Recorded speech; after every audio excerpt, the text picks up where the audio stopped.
Story treasure.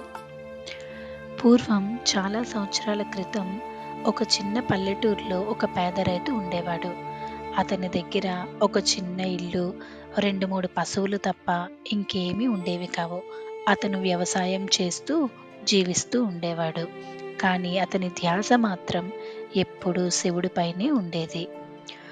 అతను ప్రతిరోజు ఉదయం లేచి కొన్ని మైళ్ళు నడుచుకుంటూ ఒక శివాలయానికి వెళ్ళేవాడు. అతని దగ్గర ఒక కొండలో నీరు, అడవిలో ఏరిన కొన్ని చిన్న చిన్న పూలు మాత్రమే ఉండేవి.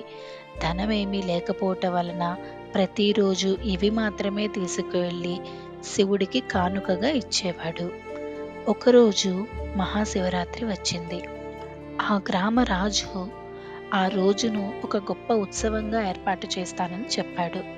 ఆలయం మొత్తం దీపాలతో, పూలతో, అలంకరణలతో మెరిసిపోయింది. దూర దూరాల నుంచి భక్తులు వచ్చారు.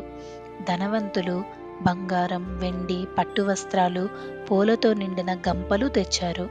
అన్ని బహుమతులు ఒకదానికంటే ఒకటి అద్భుతంగా మెరిసిపోయాయి.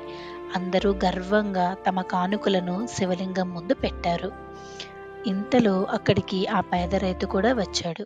ఎప్పటిలాగే చేతిలో కుండతో నీళ్లు, కొన్ని పూలు మాత్రమే ఉన్నాయి. ఇతరుల వైభవంతో పోలిస్తే అతను తెచ్చిన కానుకలు చాలా చిన్నవి. దాన్ని చూసి కొందరు నవ్వుకున్నారు. మరికొందరు ధనికులు, ఈ నీటితో, ఈ ఎండిపోయిన పూలతో శివుడు ఏం చేస్తాడు? మా బంగారం, మా పట్టు వస్త్రాలు చూసావా, ఇవి అసలైన కానుకలంటే అంటూ ఎగతాళి చేయడం మొదలుపెట్టారు.